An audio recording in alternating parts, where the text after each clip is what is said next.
Você já fraturou algum osso? Bom, no período de férias, todo mundo em casa, todo mundo também, algumas pessoas passeando, é comum que aumente a incidência de acidentes domésticos ou de acidente em outros lugares. Enfim, o fato é que é necessário prevenir e saber como agir quando uma situação como essa acontece. Por isso, nós estamos recebendo no nosso programa o doutor Aquiles Nogueira para falar sobre o assunto. Bom dia, doutor Aquiles, seja bem-vindo. Bom dia, querida, muito obrigado. Está emendando muito o povo lá no consultório, o povo está se quebrando nesse período. Acontece realmente mais acidentes? Sim, no período de férias é um período em que você geralmente relaxa mais com relação aos cuidados. E é um período que você tem mais a criança em casa, a criança não passa mais o dia no colégio, vai passar o dia em casa, e aí aumentam muito os riscos de acidentes. A gente tem alguns dados, a gente tem alguma dificuldade, principalmente aqui no Brasil, com relação a dados estatísticos sobre algumas casualidades médicas, mas, por exemplo, no caso da pediatria, isso é bem estabelecido, que no período de férias, os acidentes domésticos e os traumas aumentam em média de 25% durante esse período de férias, porque a criança está mais em casa. Algumas famílias ainda são grandes e tem o idoso e a criança morando juntos. No período de férias, a criança está mais em casa, o risco desse idoso cair também aumenta. Então, a gente tem um aumento de forma geral, no caso das crianças e dos idosos, pelas quedas, e nos jovens existe um aumento por conta do trauma de alta energia. Por quê? No período de férias do jovem, ele também vai sair mais, vai se aventurar, vai abusar de substâncias que não deveria, como álcool, enfim. E aí ele vai estar submetido a um risco aumentado e também vai sofrer mais traumas com isso. Então, acaba que nesse período de férias, a procura nos estabelecimentos de saúde de urgência aumenta muito em decorrência de trauma. Isso varia de região para região e um dado interessante é que isso vem aumentando no período das férias em dados comparativos ano após ano. Por exemplo, em São Paulo, os traumas no período de férias, eles aumentaram de 2022 para 2023 em torno de 80%. É muita coisa. É muito. E de 2023 para 2024, aumentou algo em torno de 30%. Quer dizer, o período de férias é um período que realmente vai aumentar a quantidade de traumas. O osso humano, ele é algo rígido, bem forte. Então, quando acontece essa fratura, realmente foi algo de impacto para que quebre. A minha dúvida, doutor, é que se a vida inteira, ao longo da vida, eu tenho o mesmo osso, a mesma qualidade óssea, ou ela declina? Não, naturalmente ela vai declinar. Depende muito.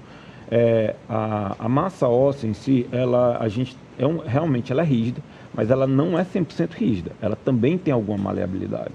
Ao contrário do que se imagina, quanto mais duro o osso, melhor, menos ele quebra. Ao contrário, se ele for duro demais, ele vai quebrar mais. Assim como se ele tiver uma massa pequena, for duro de menos, ele também vai quebrar. Ele tem uma concentração ideal. Ao longo da nossa vida, principalmente quando a gente já chega nas idades mais avançadas, a gente tem uma perda de massa óssea, referente à senilidade, e temos uma perda de massa muscular. Por isso é que é tão importante, por isso que em todas as vezes que a gente conversou, eu sempre frisei muito a importância do cuidado com a saúde, principalmente da atividade muscular, do fortalecimento, porque é isso que previne. Então, ao longo da vida, a gente perde a massa óssea, esse osso se fragiliza, principalmente nas mulheres, isso é uma questão hormonal. A mulher menopausada, ela tem um risco muito aumentado de desenvolver a osteoporose. A osteoporose é a perda da massa óssea. E com isso, aumenta a fragilidade óssea e aumenta o risco de fraturas. Olha só que interessante. Então, aquela dica de sempre: ter um bom treino, uma boa qualidade de vida, uma alimentação saudável, que já vai garantir esses ossos bem firmes para, caso você tenha um trauma, você se recuperar mais rápido, é claro, e também ter uma saúde óssea para que resista, de alguma maneira, a algum impacto caso aconteça, porque ninguém está livre de viver uma queda, de sofrer um escorregão, como se chama, ou de viver algum trauma. Mas quando isso acontece, qual é o primeiro passo? Percebi que minha criança caiu, ou que o idoso que tem na minha casa caiu, bateu o braço, percebi que inchou, percebi, tá lá, tá gritando, tá doendo. Como eu devo agir nesse primeiro momento? Os primeiros socorros, visto que ainda que eu acione a ambulância, isso vai demandar um tempo. O que fazer? Olha, o principal é o seguinte, você não pode se desesperar frente a um acidente doméstico, de nenhuma forma. É importante que a gente frise e bata muito na tecla de que a gente precisa prevenir. Veja bem, se eu derrubar esse copo, ele cair e quebrar, por mais que a gente consiga colar e não deixar nem... Mas não vai ser mais o mesmo. Não é Nunca original. mais, não é. Então, um osso, uma vez que ele quebra, ele vai ter alguma sequela.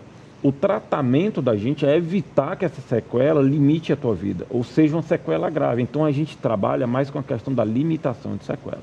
Quando algo assim acontece, a primeira coisa, você tem que ter à mão uma capacidade de comunicação com outras pessoas para pedir auxílio, ajuda. Você tem que ter sempre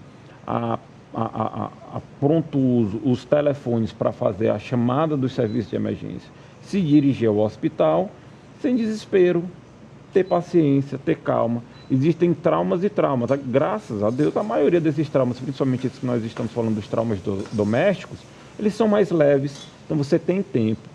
Não pode ter desespero, porque desesperado não consegue resolver nada que preste. Então tem que ter calma, paciência, levar para ser avaliado por um médico. Agora sempre tem que fazer a avaliação com o médico. Não negligencie a queda da criança. Muitas vezes, quando a criança, principalmente a criança, quando ela sofre um trauma que é mais grave, ela para completamente de fazer o que ela estava fazendo, ela não brinca, e você negligenciar isso pode trazer consequências graves para o resto da vida dela. Então você tem que estar a posto para levar para o serviço de atendimento de urgência. É isso. Nunca subestimar também o trauma, como você está falando. E eu posso contar uma experiência pessoal, doutor Aquiles, que eu tive com a minha filha, Sara. Hoje ela tem 18 anos. Mas lá por volta dos 7, 8 anos, ela brincando machucou o pé. Aí ela veio, mamãe, meu pé. Eu disse, menina, isso aí não foi nada, vai lá brincar. E ela, mamãe, meu pé tá doendo muito. E ela puxando o pezinho. E no outro dia o pé ganhou uma roxidão maior. E finalmente eu abri meu olho e decidi levar a criança até o hospital. Resultado, tinha sim ocorrido uma pequena fratura em um ossinho do pé. Então, a importância de você sempre, quando a criança sofreu trauma, procurar o ortopedista, não é isso, doutor? É importante. O médico mais próximo para pelo menos fazer aquela primeira avaliação e depois procurar o ortopedista. Tem uma coisa interessante sobre o que você falou, que ao contrário do que se imagina, agora a gente puxando um pouco, um outro tema que se associa a isso, que vale a pena a gente fazer a conexão, que é sobre os maus tratos infantis. Ao contrário do que todo mundo imagina, que a principal causa de maus tratos seria o trauma, a violência doméstica, o alcoolismo, a baixa escolaridade, na verdade, está contido em todas as famílias que a principal causa de maus tratos é a negligência. Não é a violência contra a criança, é a negligência. Criança precisa de atenção. É verdade, eu me senti muito mal com isso, foi algo horrível, eu aprendi para a vida toda. Toda vez que minha filha fala algo ou falava algo depois disso, eu sempre ouvia e observei. É óbvio que algumas crianças, principalmente hoje em dia, com a nossa rotina no dia a dia, a gente sai muito de casa, deixa a criança só, às vezes ela pode ter um comportamento em que ela vai usar aquilo para tentar chamar mais a sua atenção e pode realmente ser algo leve, que não tenha tanta importância. No entanto, você deve valorizar a queixa dela. Não ignore, principalmente quando a criança, você observa que ela não está caminhando bem. Mesmo brincando, ela não consegue caminhar por conta da dor. No momento em que ela está ali mais sozinha, não está vendo que você está dando atenção e ela não está simulando nenhum sintoma. A avaliação do ortopedista nesse momento é imprescindível. Fundamental. Doutor Aquiles, muito obrigada pelos seus esclarecimentos. É muito bom sempre ter o senhor por aqui. Eu estou sempre às ordens, querido. E olha só, agora a gente vai encerrar o nosso quadro maravilhoso, mas a gente volta com mais informações de saúde daqui a pouquinho. Esse foi o nosso quadro Saúde em Dia.